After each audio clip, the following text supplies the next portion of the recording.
Hello everyone, welcome back. Work power energy का discussion आगे लेकर जाते हैं। लास्ट टाइम पावर तक पढ़ा था हमने, आगे डिस्कशन लेकर जाते हैं।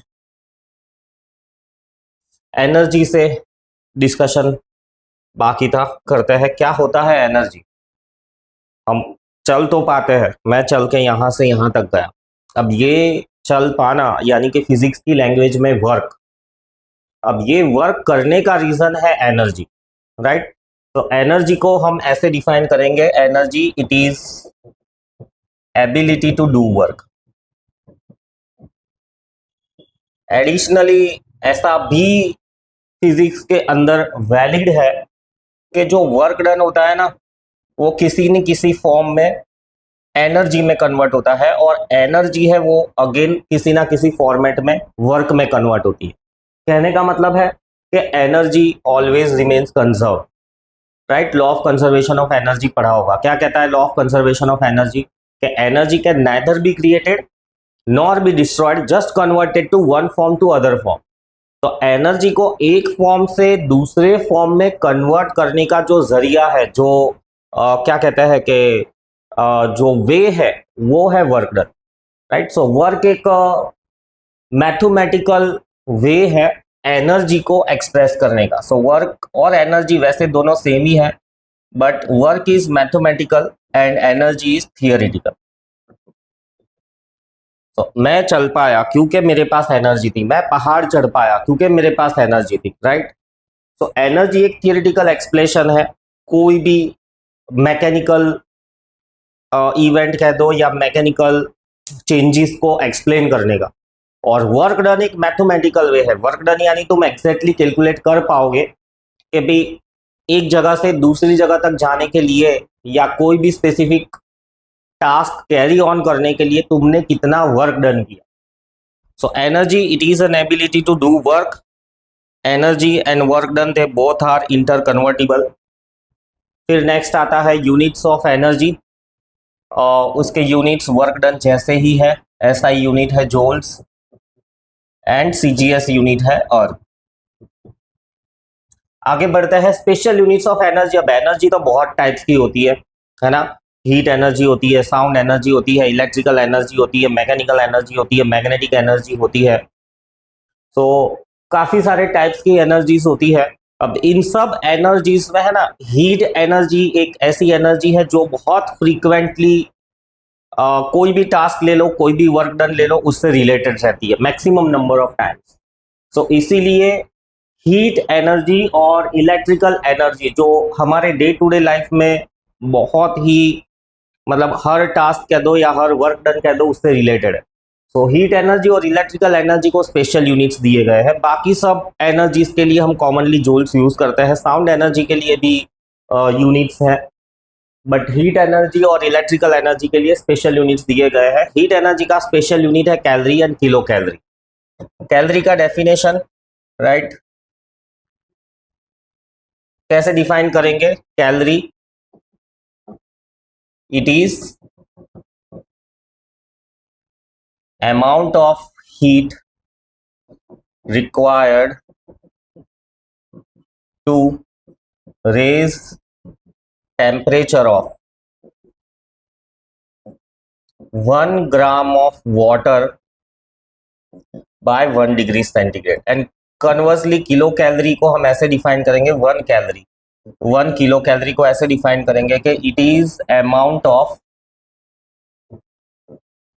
Heat required to raise temperature of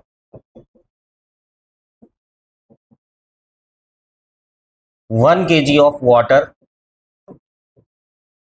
bye 1 degree centigrade, है ना? सो जस्ट कंपेयर करो कैलोरी और किलो कैलोरी, कितना बड़ा होगा कैलोरी, कितना बड़ा होगा किलो कैलोरी। कहने का मतलब है कि कितनी क्वांटिटी है, क्या 1 कैलोरी मतलब कितनी हीट हुई। क्या होगा तुम्हें अगर 1 कैलोरी ऑफ हीट मिल जाए, तो 1 किलो कैलोरी कितनी हीट है।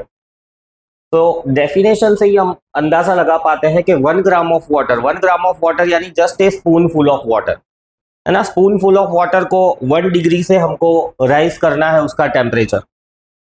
तो बर्नर स्टार्ट किया, बंद कर दी, लाइक विथ इन सेकेंड से भी कम टाइम में टेम्परेचर 1 डिग्री से बढ़ जाएगा।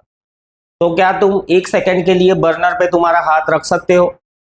कह सकते हैं हाँ, ज्यादा कुछ होगा नहीं, थोड़ा गर्म लगेगा, है ना। तो बहुत कम अमाउंट ऑफ हीट होती है कैलोरी, बट किलो कैलोरी कितनी हीट है? 1 किलो पानी को 1 डिग्री सेंटीग्रेड से गर्म करना है। 1 किलो पानी यानी 1 लीटर की पानी की बॉटल, राइट, उसको 1 डिग्री से रेज करना है, तो ऑब्वियसली उसमें लेट से 1 मिनट 2 मिनट लगी जाएगी। So this is considerably large amount of the heat energy.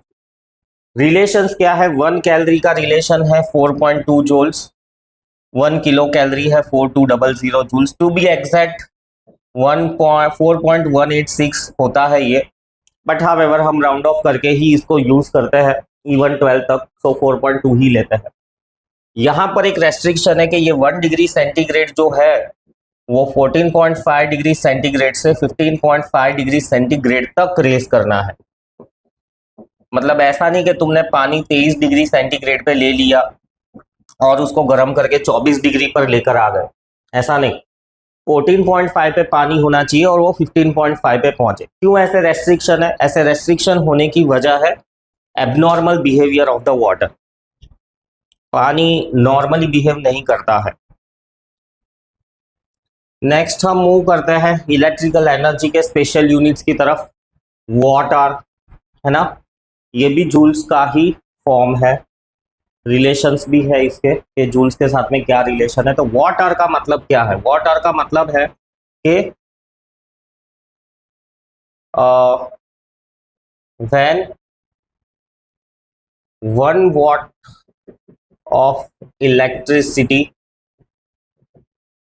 is used for 1 hour, when नहीं,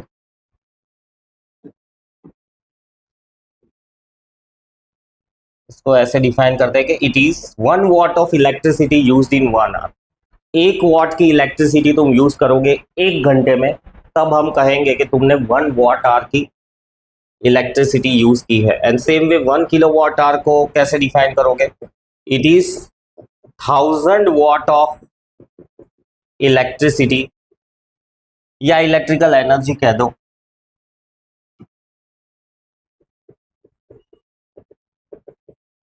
यूज्ड इन 1 hour। सो हर 1 घंटे में अगर 1 watt की एनर्जी यूज करते हो, कौन यूज करता है 1 watt की एनर्जी? छोटा बल्ब होता है ना, नाइट बल्ब, राइट, वो कह सकते हो कि 1 watt का होता है। तो 1 घंटे में वो 1 watt की बिजली कंज्यूम कर जाता है। और 1000 watt of electricity in 1 hour, it is 1 kilowatt-hour। कौन यूज करता है 1 kilowatt-hour? एयर कंडीशनर यूज करता है 1.5 किलोवाट यूज करता है। 1.5 टन का एसी है, 1.5 किलोवाट यूज करता है। 1 टन का एसी है, 1 किलोवाट यूज करता है।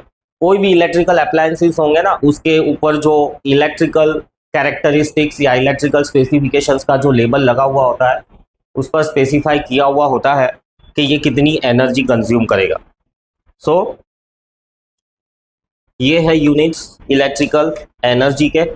और फिर है इनके रिलेशंस कि भाई वॉट आर ठीक है, बट क्या वॉट आर को जूल्स में कन्वर्ट कर सकते हैं? क्या किलो वॉट आर को जूल्स में कन्वर्ट कर सकते हैं? बिल्कुल हाँ।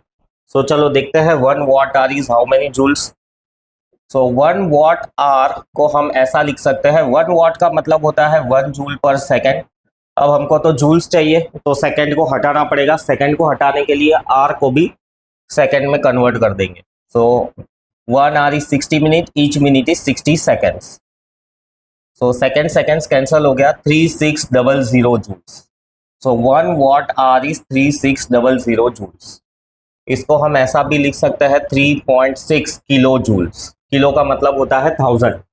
So 1000 मल्टीप्लाई करोगे, किलो को हटा के 1000 मल्टीप्लाई करोगे तो वापिस ये वैल्यू आ जाएगी। सेम वे 1 kilowatt-hour कितना जूल्स होता है? सो अगेन सेम तरह का वर्किंग करेंगे। किलो का मतलब होता है 1000, वॉट का मतलब होता है 1 जूल/सेकेंड। ये बहुत ढंग से याद रखना कि वॉट का मतलब है जूल/सेकेंड, और आर को हमें सेकेंड्स में कन्वर्ट करना पड़ेगा। 1 घंटे में होती है 60 मिनट और हर मिनट की होती है 60 second.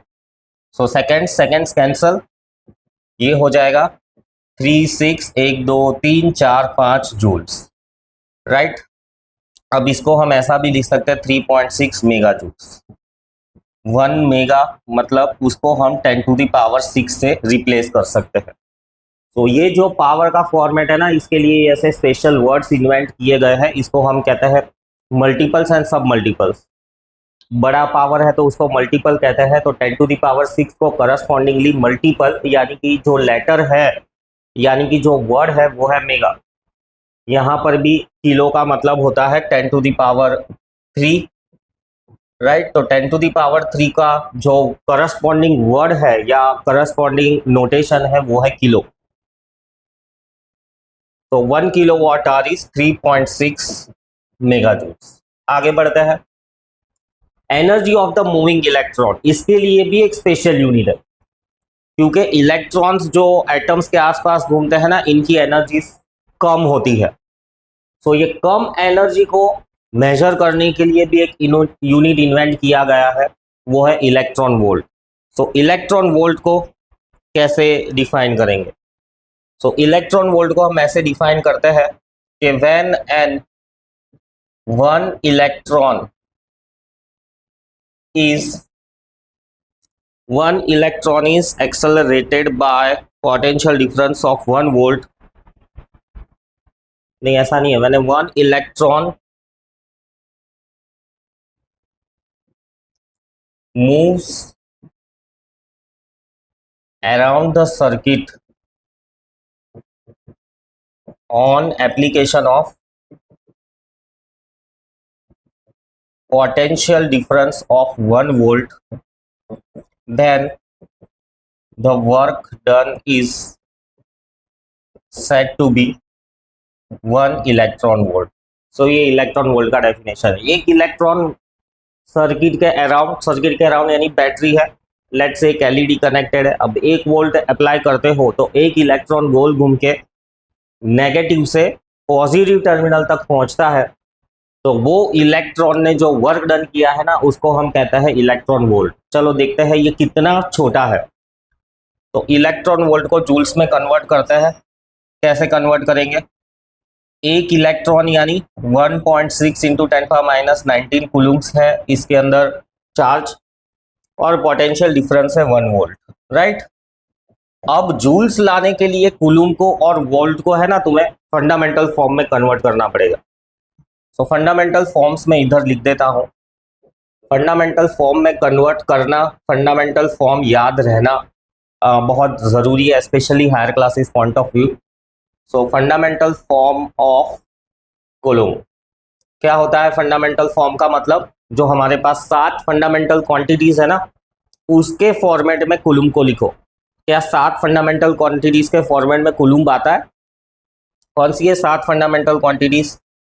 Mass, length, time, temperature, amount of substance, luminous intensity और करंट का एम्पियर, राइट। तो कूलम तो नहीं आता है, एम्पियर आता है। चलो लेट्स ट्राई टू कन्वर्ट। के कूलम होता है चार्ज, राइट। चार्ज को हम डिफाइन करते हैं करंट इनटू टाइम। करंट हो जाता है एम्पियर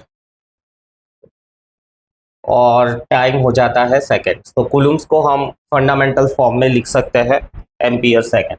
अब वोल्ट को क्या लिखोगे फंडामेंटल फॉर्म में? तो वोल्ट को फंडामेंटल फॉर्म में लिखने के लिए उसका डेफिनेशन पता होना चाहिए।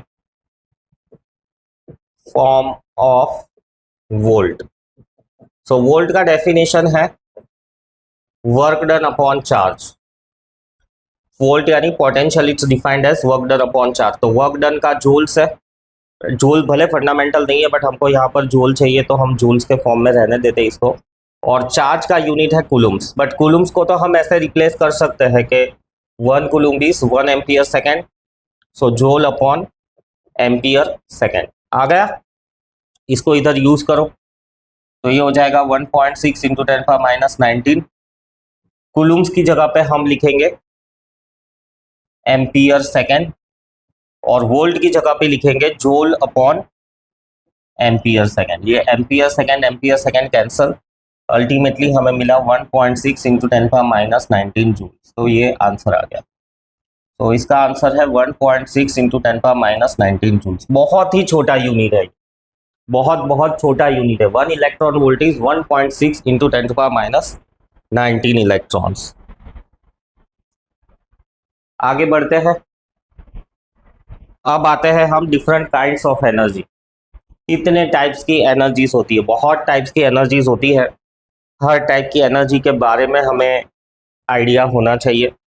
तो सबसे पहले वाली टाइप की जो एनर्जी है वो है mechanical energy, right. Mechanical energy most important form of the energy.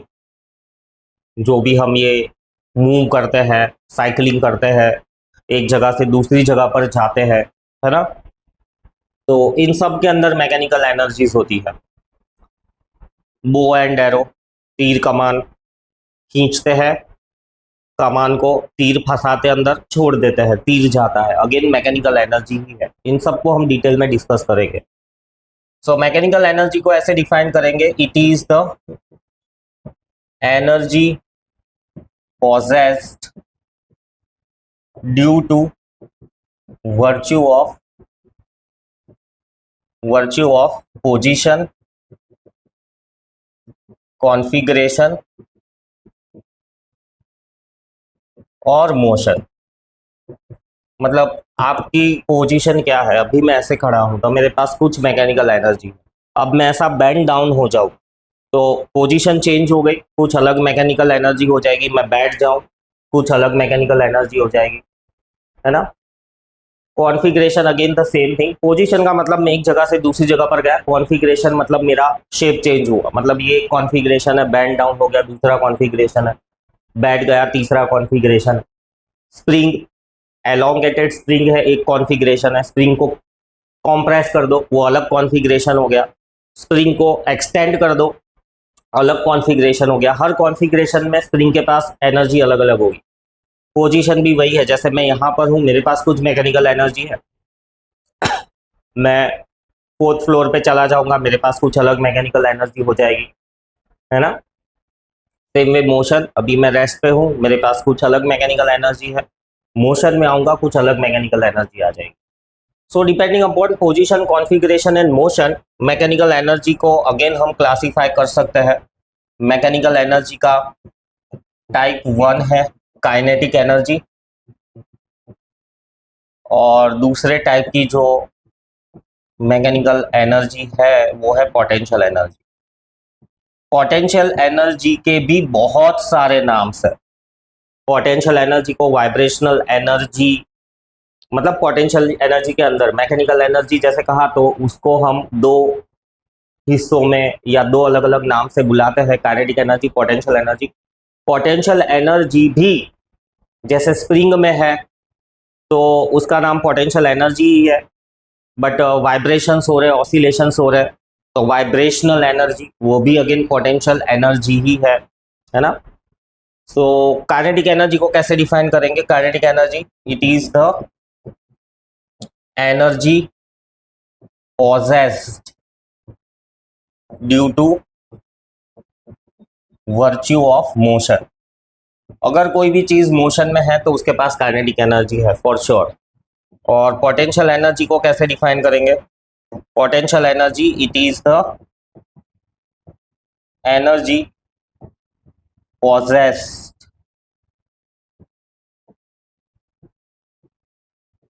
Due to virtue of, virtue मतलब वजह, वर्च्यू ऑफ पोजीशन और कॉन्फ़िगरेशन।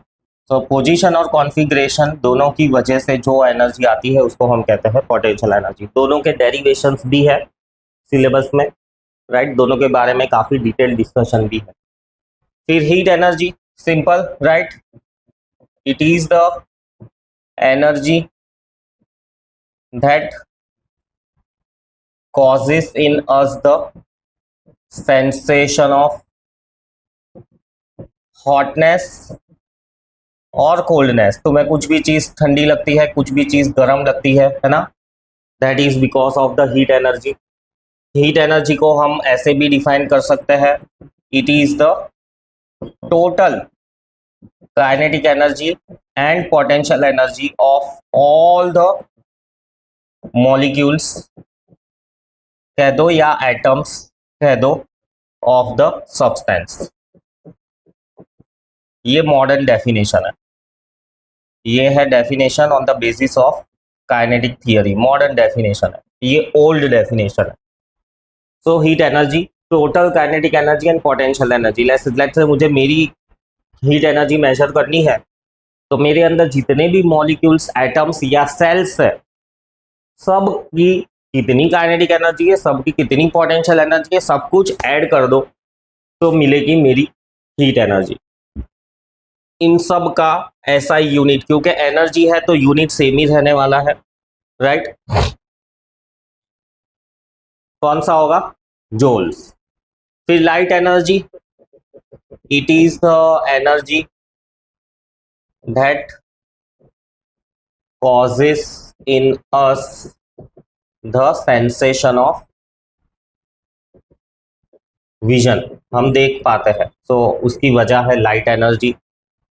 सनलाइट में से आती है लाइट एनर्जी या ट्यूबलाइट में से आती है? दोनों ही में से आती है लाइट एनर्जी। फिर साउंड एनर्जी, ये भी एक मैकेनिकल एनर्जी ही है, इट इज द एनर्जी, ये सब मैकेनिकल में ही जाएगा। साउंड एनर्जी भी मैकेनिकल है, मैग्नेटिक, इलेक्ट्रिकल, केमिकल, ये मैकेनिकल नहीं है। साउंड एनर्जी मैकेनिकल का फॉर्मेट है। तो it is the energy that causes in us the sensation of hearing। टू मोर में सुन पाते हैं, है ना, आवाज जाती है कानों में, रीजन है sound energy. Magnetic energy, energy possessed by the magnets, that is magnet can attract magnetic substance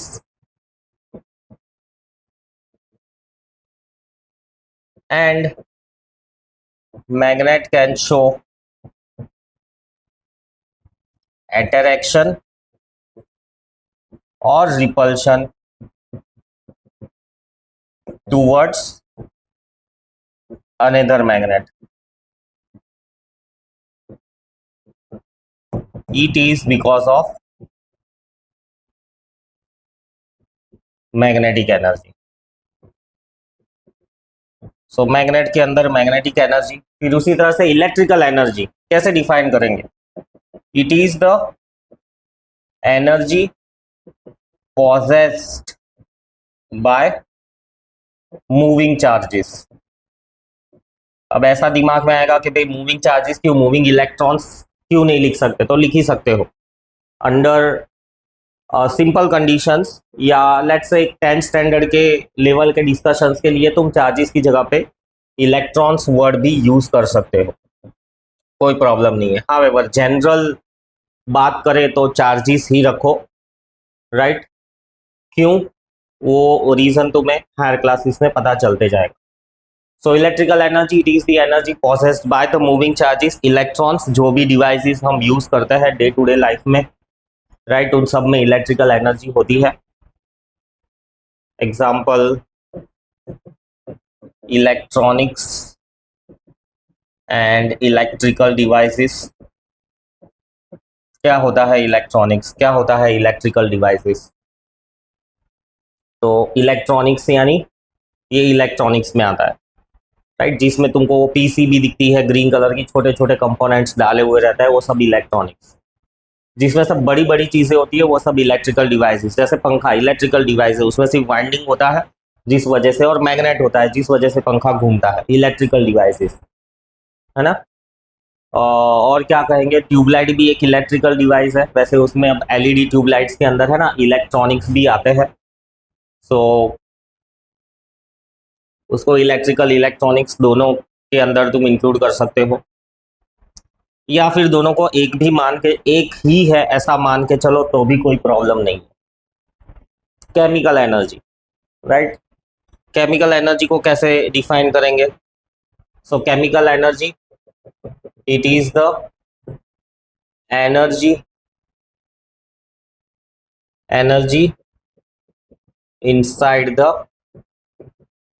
atoms of molecules of substance। कोई भी मटेरियल है तो उसके अंदर मॉलिक्यूल्स होंगे, वो मॉलिक्यूल्स ऑब्वियसली सब्सटेंस बना हुआ है तो मॉलिक्यूल्स किसी ना किसी तरह के बॉन्ड से जुड़े हुए होंगे। सो वो बॉन्ड जो है उसको हम केमिकल एनर्जी कहते हैं। सो ऐसे भी लिख सकते हो इसको, ऐसे भी लिख सकते हो कि it is the energy due to virtue of chemical bond.